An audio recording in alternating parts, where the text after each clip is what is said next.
Bonjour à tous. Ici, aujourd'hui, on va voir ensemble deux manœuvres qu'on peut faire dans Teams qui se ressemblent, mais qui ne sont pas les mêmes et qui n'ont pas le même impact. Donc, je vous propose cette petite capsule pour les différencier. Donc, les deux manœuvres dont je parle sont celles-ci.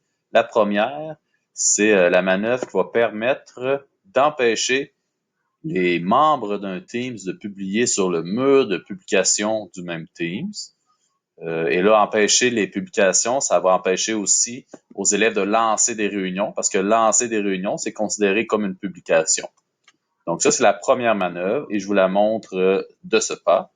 Donc, je vais aller dans mon équipe exemple. Et une fois dans votre équipe ici, on va aller chercher les trois petits points à côté de Général, ici, dans le canal. Donc, pour qu'ils apparaissent, ces trois petits points, il faut glisser la souris sur Général. On va chercher nos trois petits points, on vient faire Gérer le canal. Et on vient mettre ici que seuls les propriétaires peuvent publier des messages sur le mur de publication du canal général. Donc, j'ai pas besoin d'enregistrer rien. Là. Les changements sont pris en compte par défaut. Et si je vous montre à partir d'un élève à quoi ça ressemble, bien, voyez-vous, je suis avec un compte élève dans le même Teams et ça lui indique que seuls les modérateurs, donc les propriétaires, peuvent publier dans ce canal. Et si elle veut lancer une réunion ici, c'est pas possible. C'est bien important de comprendre que c'est seulement sur le mur de publication du canal général qu'on a empêché les publications. Si je vais dans le canal, si je vais dans un autre canal, exemple celui-là ici, là, ça donne que lui aussi, c'est seulement les propriétaires, mais sur celui-ci, il n'y a aucun problème, je peux écrire. Donc, c'est vraiment, là, si vous voulez empêcher la publication dans chacun de vos canaux, pardon, il faut y aller à la pièce.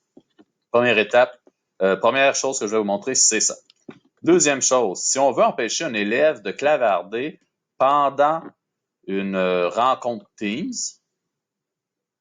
donc d'utiliser l'outil clavardage, si on veut l'empêcher de faire ça, là, je vais juste revenir mettre, je vais retourner dans mon Teams, enseignant et je vais aller remettre ici les paramètres à ce que tout le monde peut publier.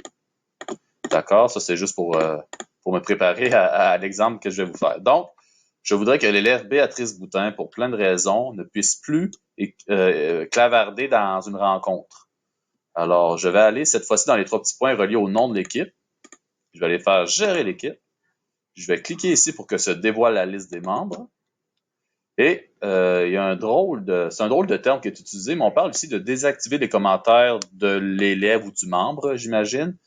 Donc, si on clique sur ça, désactiver les commentaires, qu'est-ce que ça désactive en fait? Ça désactive, oui, je vous l'ai dit, ça désactive d'une part la possibilité pour l'élève d'écrire dans le clavardage dans une réunion Teams, mais ça va lui empêcher aussi d'écrire sur le mur de publication. Donc, je vais retourner dans le Teams de l'élève pour vous montrer. Si je retourne dans le Teams de l'élève, dans général, donc on se rappelle que l'élève serait supposé être capable d'écrire dans ce canal-là, parce que je l'ai remis comme ça. Et si l'élève fait une nouvelle conversation, ça lui indique qu'il ne peut pas démarrer de conversation quand son micro est désactivé. Donc, cet élève-là ne peut pas écrire sur le mur de publication. Cet élève-là ne peut pas écrire dans le clavardage de la réunion. Mais les autres élèves peuvent toujours. Donc, si je voulais que tous les élèves ne puissent pas faire ça, je retournerai avec mon Teams enseignant. Oups, ça va être ici, pardon. Je ferai mes trois petits points à côté du nom de l'équipe, pardon, afin d'aller dans Gérer l'équipe. Et je pourrais venir désactiver ça pour tout le monde.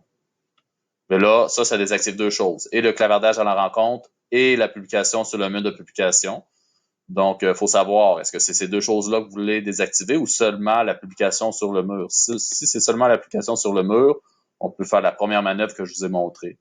Mais cette manœuvre-là va nous servir peut-être à empêcher juste certains élèves d'écrire sur le mur. Parce que l'autre manœuvre faisait en sorte que tous les élèves ne pouvaient pas écrire, mais celle-là viendrait permettre à empêcher à certains élèves d'écrire sur le mur et par le fait même les empêcher d'écrire dans le clavardage d'une réunion. Donc, c'est quand même un pensée si bien. Voilà, merci beaucoup.